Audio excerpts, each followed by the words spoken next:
berterima kasih.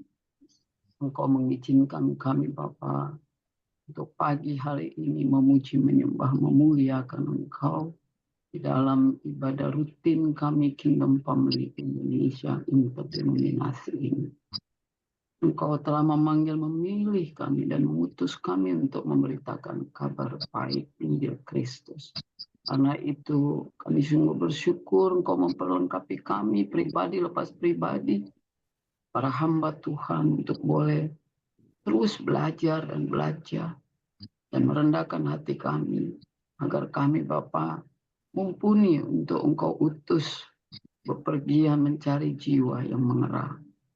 Terima kasih Bapa, kami percaya Engkau memberikan kami kuasa, bukan karena kuat gagah hebat kami, tapi kami mau menyampaikan dengan seturut kehendak-Mu, bahwa kendali kuasa-Mu, kuasai lidah hamba-Mu Bapa. Hadirkan saudara-saudara kami Bapa yang belum bergabung, agar kami boleh dipenuhi sukacita damai sejahtera-Mu, untuk boleh mau terus mendengarkan isi hati-Mu. Siapapun kami Bapa, seberapapun kami yang hadir, kami percaya Engkau berkuasa atas hidup kami. Terima kasih Bapa Surgawi, terpuji termulia Engkau kekal selamanya. Dalam nama anak-Mu Yesus Kristus kami berdoa dan mengucap syukur. Haleluya. Amin. Salam Bapak Ibu terkasih dalam Kristus Yesus. Shalom. Suaranya jelaskah Bapak Ibu? Shalom, jelas Ibu. Terima kasih untuk kehadiran kita semua untuk memuliakan Tuhan Yesus. Kita masuk lagi di dalam pembelajaran Kristologi, ya, ilmu yang mempelajari tentang Yesus Kristus. Ya, saya sampaikan pointers ke Bapak ini. Bapak dan Ibu, kita betul-betul sudah mendapatkan pembelajaran dari Bapak Calvin, ya, dari Pak Raffles, dari Pak Marudut, dari Pak Eko, ya, sungguh kita semua dipenuhi, ya, begitu banyak sudah mendapatkan.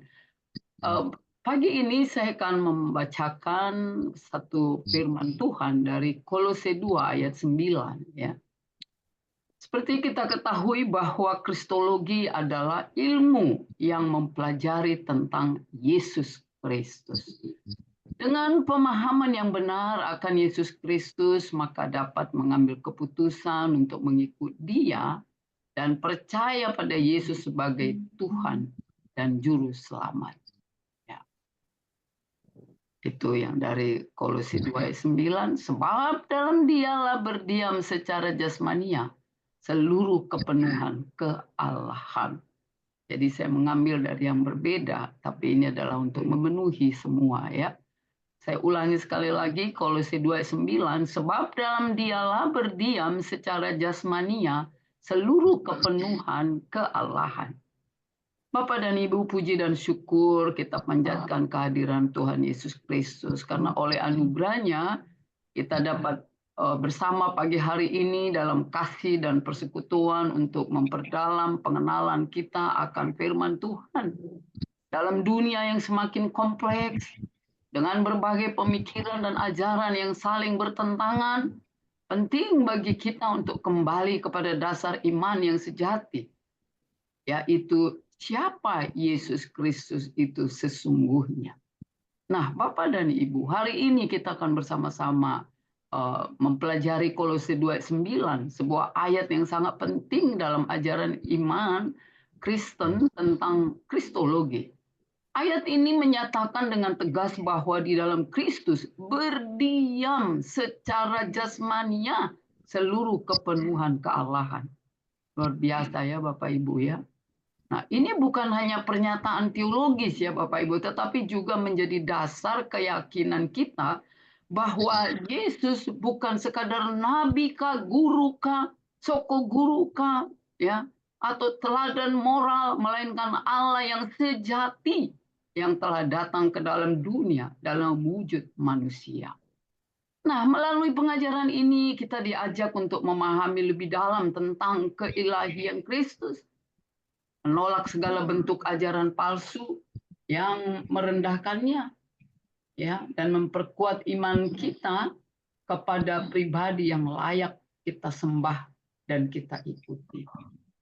Nah, kiranya Roh Kudus memimpin kita dalam setiap perenungan dan membuka hati serta pikiran kita agar semakin mengenal Kristus dan hidup dalam terang-Nya. Apa yang menjadi latar belakang teks ini, Bapak Ibu? Surat Kolose ditulis oleh Rasul Paulus kepada jemaat di Kolose yang sedang menghadapi ajaran-ajaran sesat, termasuk filsafat dunia, legalisme, ya, legalisme Yahudi, mistisisme, dan asketisme. Ajaran sesat ini meragukan kemanusiaan dan keilahian Kristus. Karena itu Paulus menekankan bahwa Kristus adalah Allah yang sejati dan manusia sejati. Ya. Bapak Ibu, Kolose 2:9 ini kata dalam dialah merujuk pada Yesus Kristus. Dalam dialah, ya. Kata berdiam berarti tinggal secara tetap, bukan sementara. Secara jasmania menyatakan bahwa keilahian Allah hadir secara nyata dalam tubuh Kristus yang kelihatan. Kata seluruh kepenuhan berarti keutuhan atau totalitas sifat dan esensi Allah. Kata kealahan adalah menunjukkan hakikat ilahi, bukan hanya sifat seperti ilahi. Ayat ini dengan tegas menyatakan bahwa Yesus Kristus bukan hanya memiliki sifat ilahi, tetapi Dia adalah Allah itu sendiri yang berinkarnasi secara fisik, ya, jasmania. Ini adalah pondasi penting kristologi Perjanjian Baru. Ya, jadi sifat keilahian berbeda dengan Dia adalah Allah itu sendiri. Bapak dan Ibu yang terkasih, di dalam Yesus Kristus diberikan oleh malaikat sesuai dengan Matius 1 ayat 21. Itulah yang nama Yesus Kristus. Artinya Sang Penyelamat. Ya, nama itu diberikan oleh malaikat Jibril katanya. Ia akan melahirkan anak laki-laki dan engkau akan menamakan dia Yesus karena dialah yang akan menyelamatkan umatnya dari dosa mereka. Ya, Matius 1 ayat 21. Nah, Bapak dan Ibu, nama Yesus berhubungan erat dengan misinya bagi dunia, yaitu untuk menyelamatkan umat manusia. Nama itu juga berhubungan erat langsung dengan sejarah bangsa Israel. Ya, Yesus itu orang Nazaret, yaitu seorang Yahudi yang hidup pada suatu waktu tertentu dan dalam lingkungan tertentu. Nah, dalam Perjanjian Baru dipakai nama Kristus atau Kristos yang sejajar pengertiannya dalam Perjanjian Lama, yakni yang diurapi. Dia yang diurapi. Nah, sebutan lainnya adalah Mesias yang dihubungkan dengan janji Allah akan hadirnya seorang penolong dan pembebas bagi umatnya. Pembebasan di sini tidak diartikan secara harfiah, tapi pembebasan umat dari rantai dosa. Nah, Bapak dan Ibu, kita lihat sejarah kelahiran Yesus. Inilah bukti keilahian Yesus, yaitu satu, gelar anak Allah banyak dicatat oleh penulis Alkitab. Kita lihat pada Kisah Para Rasul 8 ayat 37, 2 Korintus 1 ayat 19, Galatia 2 ayat 20, Efesus 4 ayat 13. Yang berikutnya adalah firman, dan firman itu adalah Allah. Yohanes 1 ayat 1. Dan yang ketiga, ia mampu mengampuni dosa. Matius 9 ayat 2 sampai 7. Dan yang berikut, setan pun mengaku Yesus adalah anak Allah. Ya. Kita lihat pengusiran orang yang kerasukan di Gadara, Matius 8 ayat 28 ayat sampai 32. Yang berikut, ia mati dan bangkit pada hari ketiga, membuktikan ia sebagai Allah yang hidup. Dan yang berikut, ia disembah oleh manusia. Matius 2 ayat. Nah, Bapak dan Ibu, salah satu konsep yang perlu kita pahami dalam konteks keilahian Yesus adalah sebutan anak Allah. Anak Allah menunjuk hubungan yang sangat erat, ya, sangat erat dengan Allah Bapa. Hubungan ini bersifat kekal. Ya, kita bisa baca nanti Yohanes 17 ayat 1 sampai 5. Nama anak Allah juga berhubungan erat dengan Trinitasan. Matius 11 ayat 27 ya. Dan 14 ayat 28 dan Matius 33 ayat 16. Matius 16 ayat 16 ya, nanti kita bisa baca, ada materi Bapak Ibu. Nah, kemanusiaan Yesus adalah untuk memahami kemanusiaan Yesus. Ya, harus memahami inkarnasi. Dari kata lain incarnation yang berarti in the flesh, in masuk ke dalam, dan flesh adalah daging, karnis. Ya. Dan berikut, jadi apa Bapak Ibu? Inkarnasi adalah Kristus atau Allah masuk ke dalam daging atau Allah menjadi manusia. Ya, Yohanes 1:14. Nah, yang berikut, inkarnasi yang dijelaskan dalam Injil Yohanes 1:14 menekankan dua segi. Yang pertama, inkarnasi bermaksud untuk menyatakan bahwa firman Allah telah menjadi daging. Dengan kata lain, Allah benar-benar menjadi manusia. Dan yang kedua, inkarnasi menunjukkan bahwa ia telah mengosongkan dirinya dan mengambil rupa seorang hamba. Ya. Apa makna inkarnasi, Bapak Ibu? Adalah inisiatif Allah. Inkarnasi menunjukkan kasih Allah kepada manusia. Inkarnasi adalah cara Allah berkomunikasi dengan manusia. Inkarnasi menunjukkan gambaran Allah yang sempurna dalam diri Yesus. Inkarnasi mengarah kepada korban pendamaian. Inkarnasi mengarah kepada konsep imam besar sebagai perantara Allah dan manusia. Nah, kita bisa melihat bukti kemanusiaan Yesus. Ya. Bukti kemanusiaan Yesus, dia dilahirkan oleh perawan Maria yang dikandung oleh Roh Kudus. Matius 1 ayat 8. Nah, sebutan anak manusia berarti ia adalah manusia lahir dari manusia. Maryam, ya. Ia memiliki keadaan sama persis dengan manusia. Dia juga lapar, haus, bisa emosi, bisa marah, ya. Struktur tubuhnya sama dengan manusia, punya darah dan punya daging, punya jiwa dan roh, semua sama. Dia memiliki silsilah yang menunjukkan keadaannya sebagai manusia. Sebagai manusia, kodratnya pun terlihat, ia mati dan dia dikuburkan. Namun sebagai manusia, ia berbeda dengan manusia lainnya, yakni ia tidak berdosa. Yang membedakan Yesus dengan kita adalah Yesus tidak berdosa, tapi dia memikul dosa kita. Ya. Kita manusia yang lahir sudah penuh dengan dosa. Dia diutus oleh Allah untuk menebus dosa kita. Nah, Bapak dan Ibu, bukti ketidakberdosaan Yesus kita bisa lihat bahwa Yesus tidak pernah membuat pengakuan dosa. Ya, yang berikut, pada waktu dia dibaptis bukan sebagai tanda pertobatannya, melainkan menggenapi seluruh kebenaran. Dan yang berikut, Yesus menang dalam mengatasi pencobaan. Matius 4 ayat 1 sampai 11. Dan yang berikut pengakuan Yesus sendiri. Ya, akulah terang dunia. Yohanes 8 ayat 12. Ia dan Bapa adalah satu. Ya. Dan ini mengidentifikasi bahwa ia tidak berdosa. Dan yang berikut, Yohanes menyebutkan bahwa di dalam dia tidak ada dosa. Nah, Paulus juga menyimpulkan dalam 2 Korintus 5 ayat 21, dia yang tidak mengenal dosa telah dibuat menjadi berdosa karena manusia.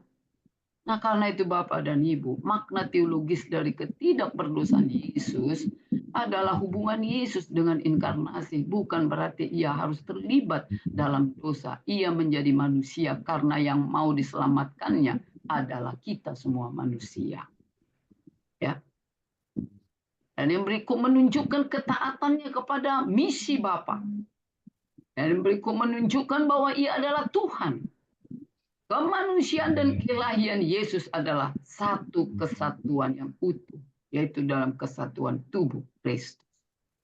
Nah, konsep kemesiasan Yesus, Bapak Ibu, dalam perjanjian lama pada kitab Nabi-Nabi disebutkan tentang kemesiasan yang akan datang, menawarkan masa depan yang cerah bagi umatnya. Kita bisa baca nanti Yesaya 26 ayat 29 ya, dan Yesaya 40 sampai 48. Nah, selama masa perjanjian lama dan perjanjian baru, arti dan istilah kemesiasan lebih menonjol kepada orang yang diurapi.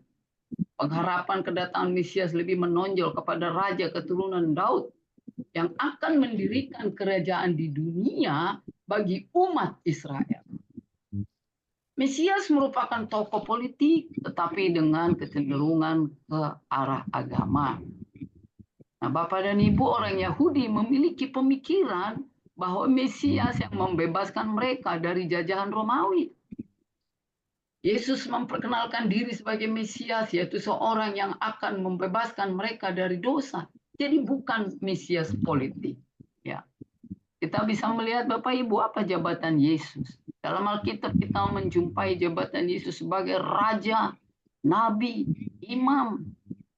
Ya, sebagai raja, Kristus memerintah umatnya. Itu jelas dikatakan Yohanes 19 ayat 3. Lukas 23 ayat 2, Yohanes 19 ayat 21. Lebih tepat ia sebagai raja rohani yang memerintah sampai selama-lamanya. Nah, sebagai nabi, ia menyampaikan firman Allah kepada umatnya. Ia bukan saja menyampaikan firman kebenaran, tapi ia sendiri adalah firman dan kebenaran itu. Yohanes 1 ayat 1 sampai 3.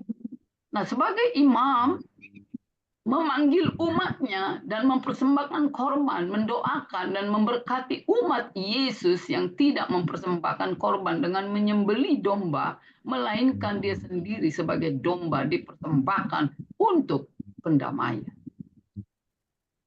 Nah, sebagai imam di sorga, Yesus menjadi pengantara kita, Bapak Ibu. Baca nanti Ibrani 7:25. Ia meninggalkan damai sejahtera kepada manusia sebelum kenaikannya ke sorga. Kitab Ibrani menyebutkan Yesus imam besar dalam peraturan Melkisedek, bukan peraturan ya. Hal ini diartikan bahwa Yesus sebagai apa? Imam. Imam yang kekal. Apa karya Yesus, Bapak Ibu? Melalui kematiannya, melalui kebangkitannya, melalui kenaikannya ke surga. Inilah karya besarnya. Nah, ini penjelasannya, kematian Yesus adalah dasar utama yang harus mati di kayu salib, ialah karena dosa manusia yang harus ditebusnya kita semua. Nah, arti teologis kematian Yesus ialah bukanlah kekekalan tetapi kemenangan. Bukan kekalahan ya Bapak Ibu ya. Kalau kita manusia mati adalah kalah, tetapi Yesus adalah kemenangan. Jadi kita berkemenangan. Tetapi justru kemenanganlah yang kita dapatkan. Kemenanganlah yang Yesus berikan. Nah, kematian Yesus Kristus sebagai penggenapan nubuat dalam perjanjian lama. Kematian Yesus berarti apa? Kerelaannya menanggung dosa umat manusia. Kematian Yesus membawa penebusan bagi umat manusia. Kita semua. Kematiannya sebagai bukti ketaatannya kepada misi Allah. Kematiannya membawa keselamatan bagi setiap orang yang percaya kepadanya. Ya. Jadi tidak perlu lagi mencari ilah-ilah lain. Sudah ada satu Tuhan juru selamat kita, yaitu Yesus Kristus. Nah, Bapak Ibu, kita bicara tentang kebangkitan Yesus. Kematian Yesus di kayu salib bukanlah akhir daripada yang telah dikerjakan. Alkitab memberikan penjelasan bahwa Yesus bangkit pada hari ketiga. 1 Korintus 15 ayat 4. Kematian dan kebangkitan Yesus adalah kejadian nyata dari sejarah. Dibuktikan dengan apa? Kita semua paham, udah kubur kosong. Ia menampakkan diri kepada murid-muridnya. Kebangkitan Yesus mendemonstrasikan kuasa Allah bagi keselamatan manusia. Kematian dan kebangkitan Yesus membawa pengampunan dosa bagi seluruh isi dunia. Bahkan muridnya 12 pun tidak percaya. Dia harus menunjukkan lubang yang ada di tangannya kepada si Thomas. Ya, seperti itu juga lah karakter kita manusia. Nah, Bapak dan Ibu, arti teologis kebangkitan Yesus adalah memberikan pengharapan bagi umat percaya. Ya, yang kedua memberikan kehidupan baru bagi setiap orang percaya. Dan yang ketiga membuktikan bahwa Ia Allah yang hidup dan menang atas kuasa maut. Dan yang keempat membuktikan bahwa ucapannya benar dan digenapi. Yang kelima memposisikan dirinya sebagai pembela bagi kita. Jadi dimanapun kita, dengan siapapun kita, dengan yang bagaimanapun kita, ketika kita membutuhkan kuasanya, dia akan berikan bagi kita. Ketika kita percaya. Bapak dan Ibu, apa makna kenaikan Yesus? Melalui peristiwa kenaikannya ke sorga, bukan berarti Yesus tidak lagi secara nyata di bumi. Secara rohani masih tetap ada saat ini. Ya. Nah, kenaikannya berhubungan dengan pencurahan Roh Kudus. Yesus naik ke surga menjadi pendoa syafaat dan pengantara bagi kita orang percaya. Nah, yang berikut untuk menggenapi kedatangannya kedua kali. Dan berikutnya sebagai pembela bagi kita. Kenaikannya merupakan bagian dari kemuliaannya. Ya, jadi itulah sebabnya kenapa kita hidup di dunia ini sesungguhnya sudah diberikan rumusan bahwa hanya Yesus jalan satu-satunya ya untuk menuju kekekalan, yaitu surga. Tapi tantangan demi tantangan kita sungguh banyak sekali menghadapi tantangan. Padahal kita sungguh-sungguh sudah tahu dan paham mengapa Yesus lahir ke dunia, mengapa Yesus mati, mengapa Yesus bangkit. Mengapa dia menyediakan sorga kekal dan mengapa dia akan kembali lagi untuk menjemput kita. Dia menyediakan sorga bagi kita. Lalu apa yang diinginkan dari kita? Mari kita melakukan yang sesuai dengan kehendaknya. Ya. Akhirnya Bapak Ibu, saya akan menutup masalah pembelajaran kristologi ini adalah pertama, pemahaman tentang kristologi membawa kita pada konsep yang benar dan alkitabiah tentang Kristus, baik dalam hal kemanusiaannya dan juga keilahiannya. Dan yang kedua, kristologi meyakinkan kita pada Yesus Kristus adalah Tuhan dan Juru Selamat bagi kita. Yang ketiga, melalui pengenalan akan Yesus Kristus, maka setiap orang yang percaya memiliki jaminan hidup yang kekal. Sehingga tugas orang percaya adalah memperkenalkan, menyatakan, mendeklarasikan Kristus di tengah-tengah dunia yang belum mendengar nama Yesus Kristus. Karena itu, mari bersegera membuat kelompok-kelompok, ya. Kingdom Family Indonesia sudah melakukan misi tri, tapi itu tidak cukup. Ya, para hamba Tuhan yang punya pengalaman memberikan pengajaran-pengajaran, baik lewat metode apapun, kita harus membentuk bagaimana memasarkannya seperti multi-level marketing, ya, membangun bisnis kerajaan Allah Bapa di kerajaan surga di bumi kita Indonesia, bahkan suku-suku bangsa. Itulah sebabnya kita sekarang, mari kabarkan kabar baik ini agar didengar semua, hingga banyak jiwa yang diselamatkan. Karena kita tidak tahu akhir dari kehidupan di dunia ini. Begitu banyak orang mati mendadak, kita pun tidak tahu. Karena itu, sebelum terlambat, mari kita giat memuji menyembah Tuhan. Ya, mari kita giat memberitakan kabar Kristus. Mari kita giat memperlakukan hal terbaik. Karena mari kita memandang salib Yesus yang sudah begitu berkorban menebus dosa kita. Sehingga kita perlu meneruskan karyanya yang begitu besar. Ya. Itulah sebabnya Bapak Ibu, kita dituntun setiap pagi berkomitmen untuk terus beribadah. Saya percaya kita semua hamba-hamba Tuhan yang taat, yang setia. Ya, karena itu mari kita meresapi makna dari kristologi ini agar apologet, para pendeta-pendeta yang sudah memahami sekali Kristus tetap Kristus, tidak lagi berpaling, tidak lagi menginterpretasikan hal-hal yang lain. Terima kasih Bapak Ibu, mari kita berdoa. Bapa Surgawi, kembali kami bersyukur, berterima kasih untuk kasih karunia berkat anugerah-Mu.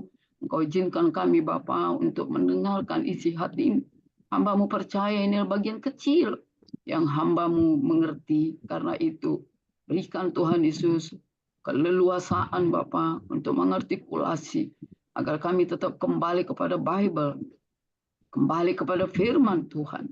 Sehingga semua kami Bapak para hamba Tuhan di dunia ini tidak menginterpretasikan hal-hal, bahkan mengilahkan yang lain. Bahkan Tuhan Yesus mengkultuskan dirinya. Karena itu, bentuklah kami sesuai dengan keinginan-Mu, sesuai dengan kehendak Tuhan yang akan Tuhan berikan kami boleh bertugas Tuhan di bangsa, di dunia ini, menjadi pekabar-kabar Injil Kristus. Karena masih banyak tugas panggilan-Mu bagi kami. Karena itu Bapa, seberapapun jiwa yang sudah kami persembahkan bagi-Mu, terimalah itu, rawatlah itu, jagalah mereka. Siapapun yang sudah kami doakan, siapapun yang sudah kami datangi Bapa, kami percaya damai sejahtera-Mu tinggal di kota itu, tinggal dalam diri mereka, dan mereka akan berkesejahteraan karena mereka menjadi pengikut Kristus yang setia. Ketika banyak Tuhan pengajaran sesat, terima kasih Bapa, kami para hamba Tuhan Engkau kuatkan sehingga pengajar-pengajar sesat itu Bapa disadarkan oleh para hamba-hamba Tuhan. Terima kasih untuk para misionaris juga yang sudah memberikan pembelajaran siapa sesungguhnya Yesus Kristus yang menjadi Tuhan dan Juru Selamat kami yang hidup. Karena itu Engkaulah penolong kami, Engkaulah Juru Selamat kami yang menyediakan kami surga kekal. Itulah destinasi kami. Kami bersyukur pagi hari ini Bapa. Terpuji termulia Engkau kekal selamanya. Dalam nama anak-Mu Yesus Kristus kami berdoa dan mengucap syukur. Haleluya. Amin. Silakan Pak Raffles.